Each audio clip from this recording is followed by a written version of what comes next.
Oh, hello and welcome everybody. It is Pohx again, and if you guys are wondering why there is no webcam, I may and or may not be a little bit butt naked right now, but that's beside the point. So today I want to talk to you guys about Darkest Dungeon, and I will get in and lower these sound settings very shortly. I'm on week 18, so for those of you guys who know, that's pretty new. So let me get in here right now and lower these settings. I'm gonna give you guys kind of like my first impressions. I'm gonna show you. I'm going to show you guys a clip of, let's just turn this down, a clip of some combat, actually a boss fight more specifically, and I just want to talk to you guys about the game and let you guys know, what it is about it. So first off, I want to state that this is probably one of the funnest turn-based games I've ever played in my life. So first off, this is going to be a lot to take in at once, so I'm going to try to explain it as easily as possible. So, first off, it's 4 players. I mean, one player controlling 4 units. All right, so that's the way it works. Is you have 4, and you've got a bunch of different heroes, right? So each one comes with their own arsenal of skills. So I'm just going to go in here. I'm going to look at a character. I'm just going to show you an example. So this is a Crusader. We have a Vestal, a Jester, and a Highwayman. There's just 4 random characters, and I'm going to explain a little bit about how the classes work. So you're able to choose 4 skills of their set 7. So 4, 5, 6, 7. There you go. So it's your choice on how you want to do this. Every time you recruit a new guy, because that's how it works, they come with random skills, random perks, random negative effects with them. Their stats are the same, and their gear, to my knowledge, is the same. And then you have camping skills, which will be explained later on. That's the first thing. So you kind of have a little bit of customization. Of course, you could unlock these on your own via certain buildings and whatnot. But that's the way that part's set up. So now something I do want to explain about the game is a feature that is completely new to, it's unique to this game.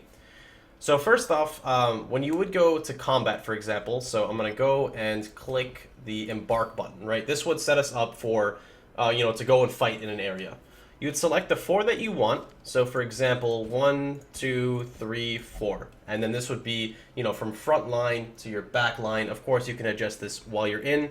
If you want to change up the skills, like I said before, you can have 4 skills at the most. These can also be changed while inside your dungeons as long as you're not in combat. So, the unique thing about this game is if you see this white bar, this is actually not experience. This is something called, I actually forgot what it's, there we go, right here, pop up.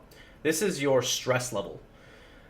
Pretty much almost anything you do causes stress. Moving causes stress, taking a critical hit causes stress. Certain mobs have stress-inducing effects. Vice versa, sometimes upon killing a mob you can reduce stress. Certain skills will reduce your stress, and critical strikes will reduce stress as well. When your stress hits 100, your character has like a 90% chance to go pissed off, angry face in a bad way, and will like not obey your commands, will randomly perform his own actions, will swap places with party members, will refuse to take heals from your healer, will just, he can just fucking do whatever he wants. So all of a sudden, your tank is now swapping places with your healer, and your healer's like, the fuck is going on? So it's really interesting, and this is when the game becomes like a twist. The only, not the only, but the main way, at least as a starter, to get your stress level down is you have to essentially go back, so I'm going to hit escape here, and you have to go with the stress relief. So whether it be a tavern or a abbey, I don't know all the ways of doing it, you would basically have to put them in. You'd have to put the characters inside, right? And then you would pay gold, and you cannot use them for a full dungeon run. So you have to have more than one set, which is really cool. So you can't just have your preset, this is my OP comp, because eventually, at least at the beginning, their stress is going to get maxed out. And unless you actually want to be able to control your character, you're going to have another set. Like I said, this could all change later on, but that's what it's like as of right now. So that aspect is really cool. It also kind of goes with like a hardcore aspect, whereas if you're not conserving your gold, you're going to completely fuck yourself over. Because there is another feature in the game with candles and whatnot. So as you're playing the game and you're in these dungeons, there's like a brightness setting, and it's like a giant thing at the top. I'll explain it a little bit when I show you this clip. And the less light you have, the more difficult the game becomes. The monsters get stronger. You get increased critical strike chance and bonus loot. So it's like a flip side. But remember, critting mobs reduces your stress level, so it's like really cool how you can play the game around, and it's pretty neat because you've got customization on your characters within your equipment, which is this is their base equipment, and these would be trinkets you can put on. Then you have your quirks, which you have like the positive and the negative. And the positive, I believe, stays here forever. The negative stays here forever unless you actually go and get it removed. And these can be really bad. It can be like minus 15% HP, minus accuracy, and a bunch of other random bullshit nonsense. And then you have all these buildings, which also adds to the customization of the game. So we've got the area where you can recruit new people. We have Stress Relief Tavern.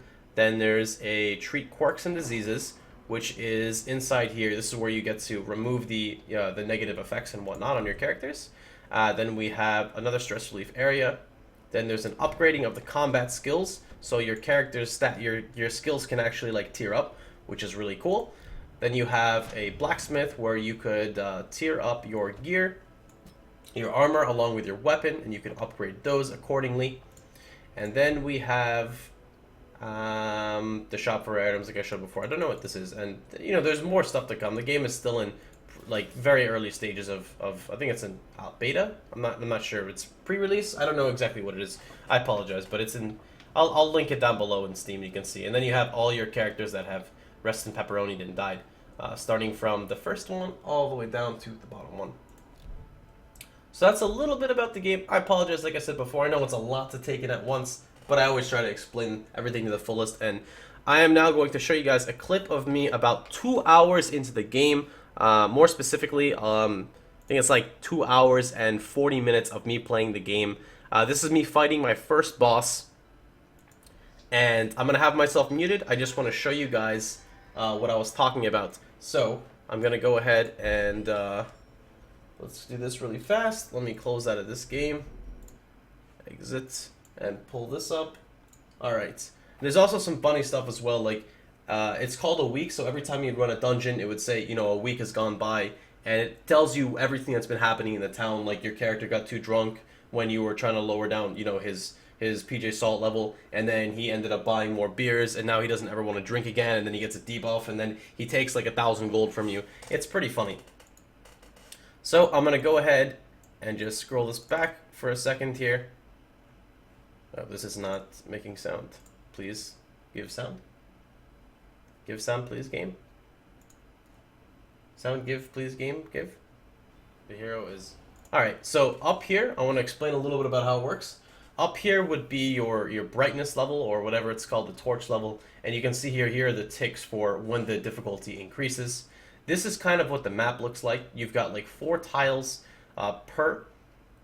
It could be a monster in tile A, for example, like a fight. You could have a trap, you could have an item, and it's really cool. And then you have a room where, depending on how high or how big your level is, you could end up camping, and then some other cool stuff would happen.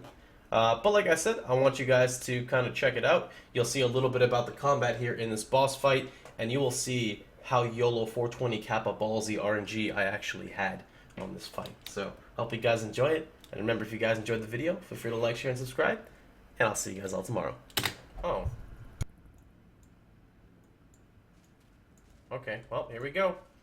Here we go. Do I have any food on me? No? I think this is the boss time.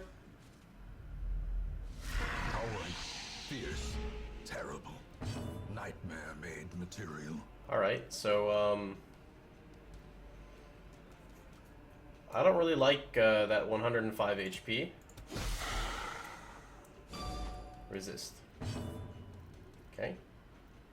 70% stun resist. 70% stun resist.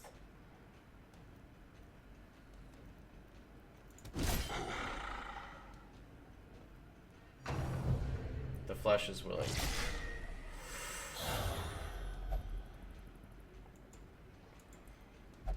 He summoned an ad, a bone soldier. That's fucking lovely. Thank you for the follow there, buddy. Pass. Why the fuck you, healer? God damn it. And it hits 8. God, from 8 to 16 it hits 8? Like, really? Like, fuck. Like, 8 to 16 it hits an 8. This is shitty, man.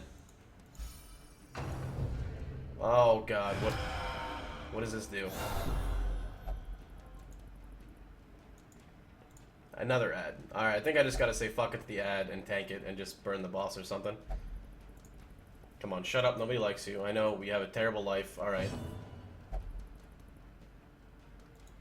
Okay, come on, shut up. Pass, please! Like, fuck. As you can see from the clip, all my PJ Salt levels are max, and some of my characters are not happy with that and decided to pass.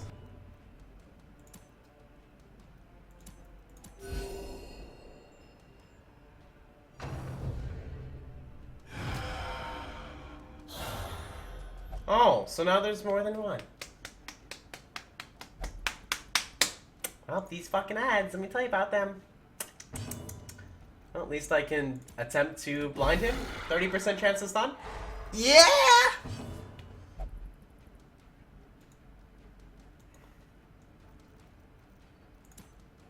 $7 to 14.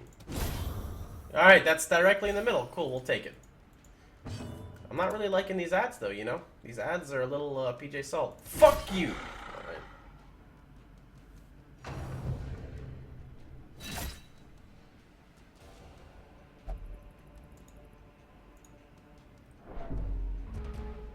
Round 4. Party heal. Okay, you didn't want to accept the heal. No one cares about you. Just shut up. I understand. You don't like it. Stunned. You mad, little buddy? Graveyard Slash. Okay, cause that's balanced. God. It's like they know that's the healer. It's Jesus Christ, man. Heal me. Are you gonna pass? Are you gonna pass now? Are you gonna pass and make my life miserable? Okay, good, he didn't pass. Come on. Get the blight on him. Okay, he's blighted. This is not looking too well.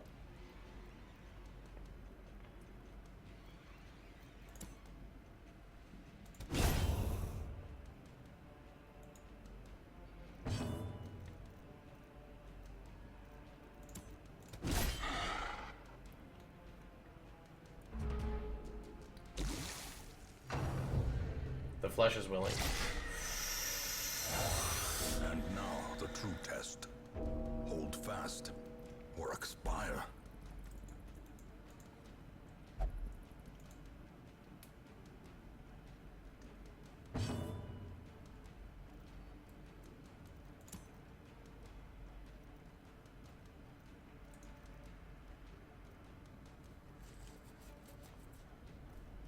Stat penalties. Well, I'll tell you what, since my stat penalties are so terrible right now, let's try to get a stun. Got it. Okay.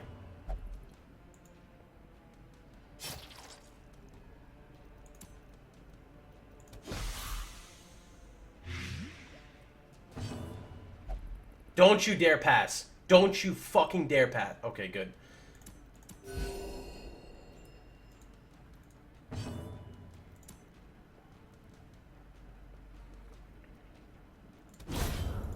I hate doing that. I hate fucking having to do that, but...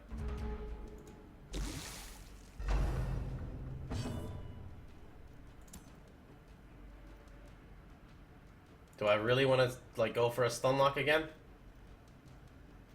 It's 1-to-1. No. Fuck you.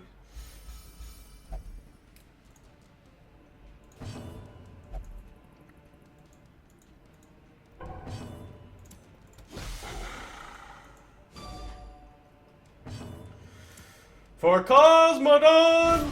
Oh! Yes! Oh, no way! Oh, man. Oh, that did not just happen. That did not just... When I up, down, and touch the ground, I search the... Oh, God. Oh, my goodness. Yes. Oh. Oh.